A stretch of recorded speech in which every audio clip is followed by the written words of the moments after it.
know you've been waiting to bring a trophy back for quite a while. What's the feeling like? You know, I think anytime you can bring a trophy back to any program, it's a big deal because championships are hard to win. I don't care if they're on neutral courts or you're talking about conference championships, obviously NCAA championship. Those are very difficult to do. So for this team right now, this early in the season, to call themselves champions, it's pretty special to see their reaction to it. I think it gives them a tremendous burst of confidence, and hopefully it'll give our students a burst of confidence to believe in them and come out and support them as well too, because what they have done has not been easy to do. We played three really, really good basketball teams, 3 different games, and we're able to adapt, adjust, and be able to do it. So it's a special moment for us for our program right now. I know a lot of people are surprised about this. Do you think this team is ready to go down there and pull something like that off and beat three good teams, like you said, 3 kind of prominent mid-major programs? The thing about this team that I've said all along, it's a great shooting team, and it's the best shooting team that I've coached in practice.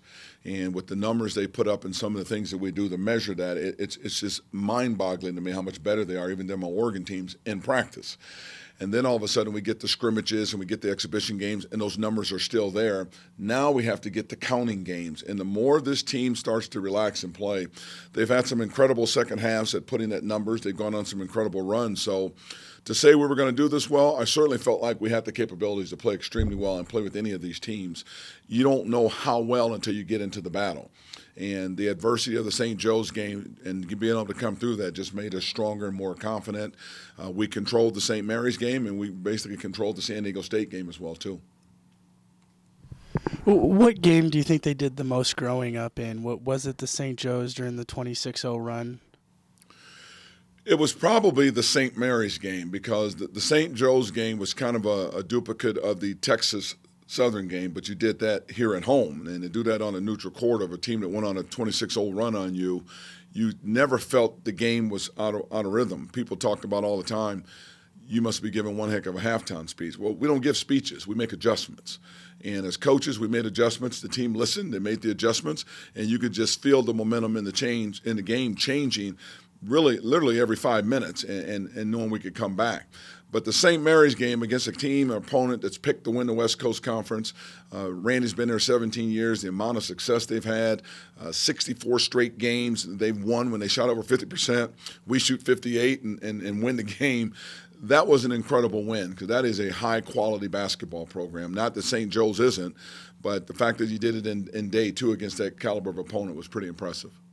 And just things like pick and roll and your guys' half-court offense and defense, when you guys didn't have to rely on the 1-3-1, you guys showed a lot of man and played strong defense. What's that say about a young team where they're growing up in those types of characteristics on the court? I think, again, it's a really skilled team that can spread the floor. And the way we shoot the ball, we got 4 guys that are shooting 50% or more from the three-point line. And we're very difficult to guard, so that allows you to put the ball in the middle of the floor and run the pick and roll. But the biggest difference with this team is on the defensive end of the floor. When you talk about the 1-3-1 gimmicky defense that brought us back against Texas Southern, it brought us back against St. Joe's, but we were 95% man-to-man against St. Mary's. A team of that caliber, to be able to win a game with your man with a team this young, what you have to understand is that means you've got great growth potential because we're nowhere near where we're going to be come conference time and halfway through a conference season. So it's encouraging to see them playing this well and adapting to adjustments for a young team right now. That's a good sign. What's that say about your coaching staff as well for Ed and Benny on the fly for you guys to really take hold of the adjustment period and see your players buy in and turn it out in the second half? Well, first of all, I think it says a lot about Coach Graham and Coach Dominguez, who are no longer with us, because those are 30-year veterans at terms of the X's and O's and coaching the game. And we put in a system that is really, really good and that this team has adapted to. Where Ed and Benny have come in, they've been excellent at what I call moving the needle with players. Their confidence, their courage, having them step up, being more accountable. So they've done their part in that area while at the same time having to learn this system because they don't really understand it yet because they haven't been around it enough. But the guy that has really made a big difference in all this, obviously Coach Allen early on and then Coach Tim early on, Marion, those guys were with us last year that do understand the system as well. So I'm pleased that I've got an excellent staff that have really done a good job of what I would call moving the needle with this group of guys. Malachi kind of hits that dagger in the first game and then goes on to score 24, 26 and then really finds his shooting stroke. How important was that shot, do you think, for his psyche and his confidence? He kind of struggled with the shot early on and really kind of started to find it in Fullerton. I think the tournament was very valuable for Malachi because he has struggled here at home in some games. It's like he was missing something. That passion, that drive, that it factor, as I call it, that he has in his game.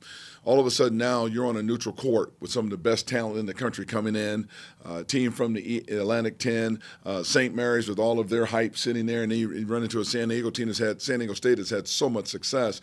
It forced him to raise the intensity of his game, the focus, the passion, and sure enough, he took his game to another level. And when you're able to do that, now we see the Malachi that we were hoping to see starting this year. Now he needs to bring that intensity back home and do that same thing here. I think the students coming out will allow him to do that, but it really was the energy of the tournament, the hype of the tournament that forces guys to play at another level. We need that energy in our building for this team to play at another level because they certainly have it in them. Did you tweak his 3-point stroke at all, or was it just a case of kind of shooting himself out of it? The only thing I told him is that in practice, we shoot with a clock on him all the time, and we're always playing shooting games, so therefore that shot is up a lot quicker. And I felt like in our games here at home, he was so relaxed and so at such a calm at taking his shot, it almost threw his shot off because he was getting so wide open. The urgency of his shot is the thing that made the difference. And I think, again, when he knows that defense is going to close out on him quicker, when you got a better defender on you in these games we played, it forced him to get his shot off quicker, play harder, play tougher, and that was the tweaking that it needed. And then how big was the bench? And I know last year you kind of struggled to get production. This year you saw Jeff kind of score 16, 11.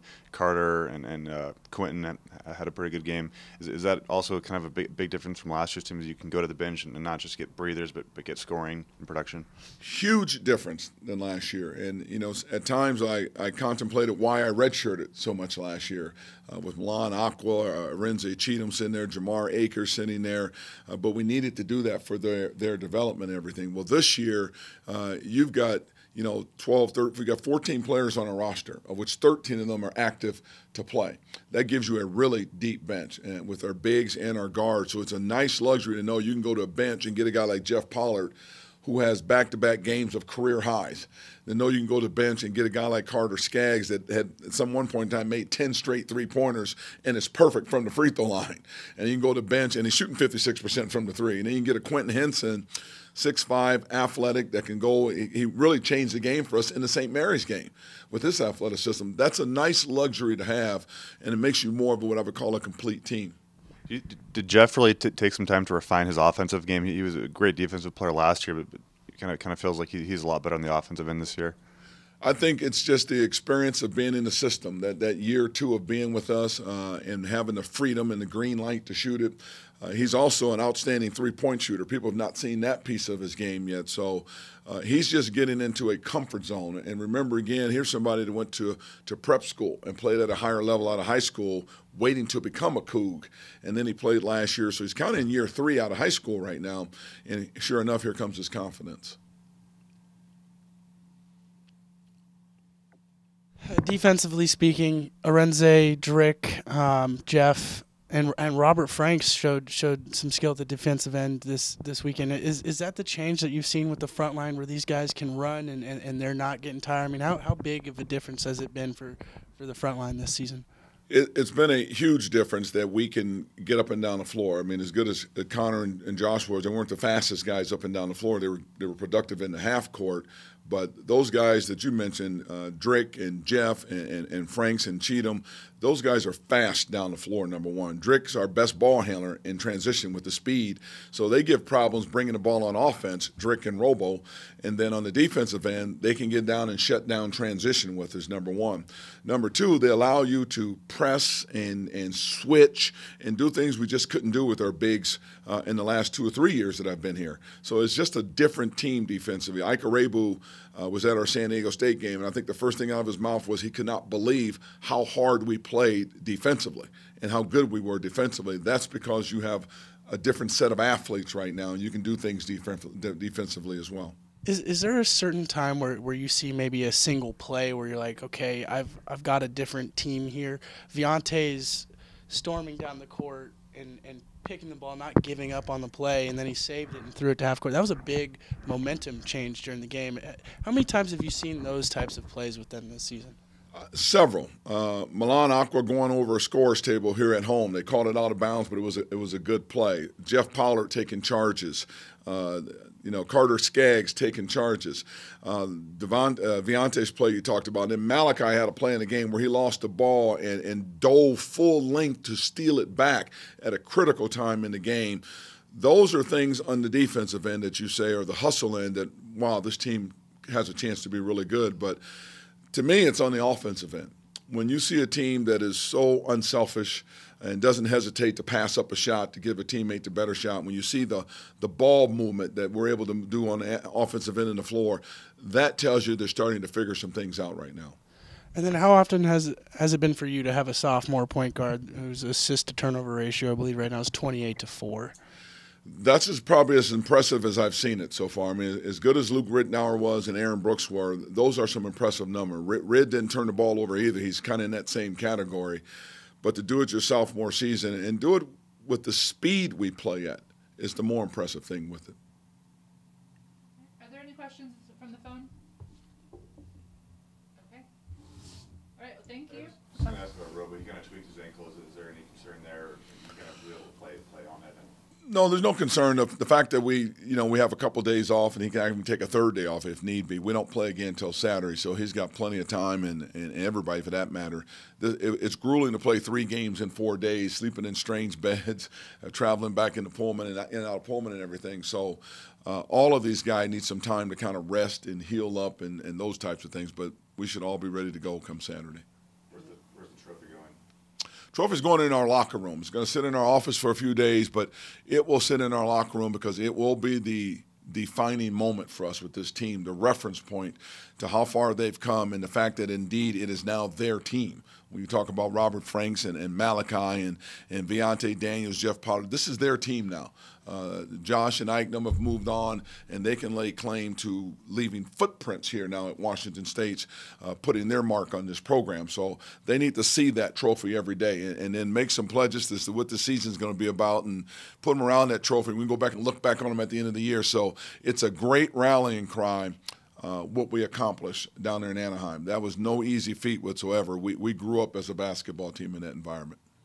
And then quick thing, when you got on the plane, you guys were ready to come back up to Pullman, did the thought cross your mind, okay, how many people are going to be in Beasley on Saturday?